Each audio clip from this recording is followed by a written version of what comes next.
So let's talk about it. Io says their partnership is different. These NXT guys are here to get reps and experience like Noah's doing too. Yeah, we talked about Tavion Heights and Noah. And I think more so than sending talent to TNA, and nothing against TNA, but I think sending someone to Noah for the N1 tournament and going to Noah in Japan for, weeks at a time is going to greatly benefit the in-ring skill of any talent that they send over there. And it feels like Tavion Heights is going to be the first experiment. Like, I know Josh Briggs is there, but no one's really talking about him. But I think Tavion Heights fits that mold better. And he's going to be that first experiment. And he's probably going to look back on those times like, God damn, this was a good idea. I learned a lot. I also says AEW barely mentioned Impact on TV. They treated Impact like Impact was beneath them. And I think they were told to do so. And that's why Tony Khan bought ad time to come on to Impact and bury the company. It was just very much like an elitist attitude, but it's all elite wrestling. So there you go. Billy says, although the NXT partnership working, my concerns warranted that no partnership with WWE has ever worked. Witness evolve progress. Yeah, no, I think that was the point of the article. That's why I ended it the way that I did. It just hasn't. It hasn't worked. They do. So they used to do the same thing. They used with Evolve, right? Because Gabe Sapolsky was running Evolve, and he got hired by WWE. He came in as like a scout and talent evaluator and all that stuff. They had the partnership. They sent talent over to Evolve from NXT. And what happened to Evolve? It's like they just swallowed them. They did. And then they also had the partnership with all the UK brands, and they pilfered the talent, and look what happened. People can point to a lot of different things that happened, but AEW is definitely a factor in that scene going belly up. They were a factor. I was talking about Smoky Mountain this week. It's like, yeah, they used to send talent to Smoky Mountain. Then Jim Cornette, imploded, but like having that relationship with WWE did not help. They used to send talent to ECW, and then they would take talent from ECW. They did the same thing to Smoky Mountain. They would, they like both of those companies went under, while working with WWE. Again, there's a lot of mitigating factors, but the common denominator is WWE is involved, right?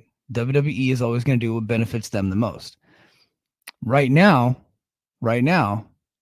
what they're doing is it's benefiting them and it's benefiting the other company, and that's a rare thing to see. Definitely a rare thing to see. Billy says PCO definitely helped with positive buzz. Yeah, I think that crowd was a big help. It depends on how those partnerships didn't work. I'm sure TNA management will do their homework. The thing about the current TNA management, Ariel and then the other guy, Anthony, God, I can't remember his last name. They're rookies, and they're swimming with sharks right now. So I don't know, man. WWE has been about destroying all competition, no matter how small, hence why they blocked MLW TV deals, blocked buildings. Yeah. So, they did do all those things. That's an absolute fact. They got sued and they lost a lot of money because of it. And right now the UFC is in the midst of a huge lawsuit because of some predatory tactics, which makes me think that they're probably going to go above and beyond to be helpful to TNA this time. So I think that's kind of like, if they didn't have that lawsuit hanging over them, because if that lawsuit with the UFC, because right now they had settled and the judge in the lawsuit said, no, this is not enough. We're going to go to a jury trial. If the jury awards the fighters that are suing the UFC, if the jury awards the fighters extra money over than what they had settled for, we're going to see a lawsuit against WWE. It's going to happen, and they're going to have to pay out a ton of money because now there's a precedent. So we'll see how that works, man. Let's see. But yeah, all right. So let's go to the next topic. So Joe Hendry, it's more on the TNA and NXT partnership. Shawn Michaels and Joe Hendry both talked about it this week. Joe Hendry talked about it with USA Today, so we're getting big press. That USA Today article was very like WWE PR generated. But it said this partnership between TNA Wrestling and WWE has been a perfect example of business done right. Business done right is where every single party wins. TNA wins because we're selling out regularly now. Our crowds are getting so big. We're gaining so much from the increased exposure. WWE, a lot of their TNA NXT talents are getting the opportunity to perform for a different audience. Wrestlers win and the fans win because it's an exciting product. And then Trey Miguel, without mentioning AEW in that same article, was talked about this is the best partnership that they've ever had. And and so, but he didn't mention AEW, but he was definitely trying to take a shot at AEW.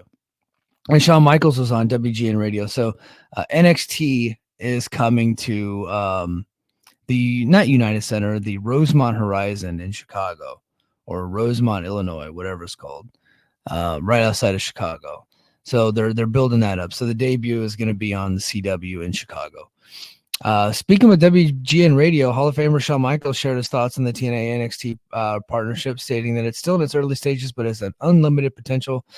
He goes on to say, I think we are still in the very beginning stages of that, exploring different possibilities. And those are all things we're going to look at going forward. I'm obviously very pleased to know that these are partnerships that WWE is now open to, and I think that makes for unlimited possibilities. As we continue to explore those opportunities going forward, I think it's going to make for some pretty fantastic dream matches. So I'd be careful with that, that are possible out there that I think a lot of people are going to want to see. So there you go. Enough. I think I had another note. Steve Macklin would be open to. He did an interview too. He said he'd be open to it, but he's not focused on that, which tells me that he's not invited to the party. Dobby, yes, the Rascals. It was Trey Miguel that was interviewed. So Io says, I think the Rascals are interviewed on the article too. They were. I just did not clip what they said, but I did bring up that Trey Miguel also spoke in that article. But let's go. I have some ticket sales information, and then we're gonna get right into the to the recap show. We're gonna get right into it. All right, so ticket sales. Here's the total. This is from Dobby the Brain Heenan this morning. So he's counting floor seats. He's not counting GA sections because there's no site map for the GA section, so general admission. So, but in Louisville, they're taping at that bar. They're selling 297 total floor seats for Emergence and the taping the night afterwards. So on August 30th, Emergence, they have sold 281 floor seats. We're not talking general admission, right? So if anybody says that TNA only sold 300 tickets for Emergence, they are liars. They're not good people. They're purposely omitting the fact that there is a general admission section, which I think is up in the balcony, and that could be just as much as the floor. I don't know. I'd have to take a look at the setup, but when we see it, we'll see it. Okay. So 281 out of 297 total. So they are pretty close to selling out their floor for Emergence, which I assumed the numbers would go up when they announced an Iron Man match between Nick Nemeth and Josh Alexander. And then August 30th, the TV taping, they're at 202 sold out of 297. So they're about close to 75 or 70% sold out there. And then if we look down the line, okay, here's one thing that I want to get into. I'm watching TNA this week, and there is a Tasha Steelz match, and on the scroller at the bottom, which now I'll wait till I get into my complaints about TNA Plus this week. But there's a scroller at the bottom, and on that scroller, they were advertising upcoming events. They promoted Bound for Glory, and then they just went through like the cities with dates and locations, right?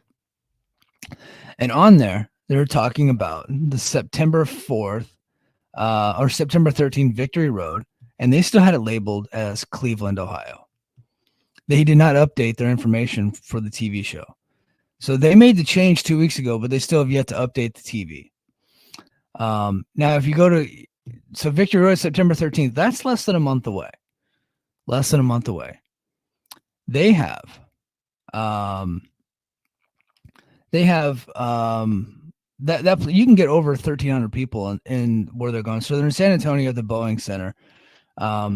So for the seats that you can count, 899 total, they have only sold 356 seats. So they're at 40% sold. The GA section, this is a note from the GA section, has around 1,000 seats available, selling for $20 per ticket with a special offer for military personnel, $10 per ticket, must buy two. San Antonio has this is a note from me, a huge military community, so hopefully word gets out to the local bases there. Yeah, but the ticket sales are not looking good there. Now, they haven't hit the ground yet to promote it. They're still promoting Emergence, so I'm sure they'll hit the ground and do better. But we're at 40% sold, and it's like, one of the reasons could be is they're still advertising the show as being in Cleveland. So dumb.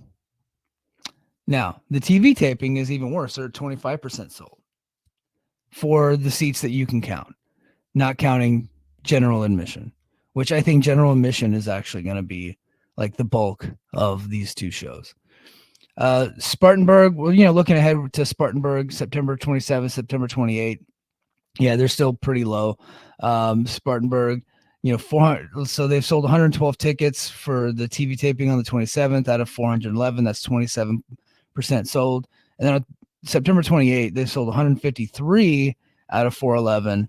That's 37% sold. And of course, both those locations have, they have general admission as well.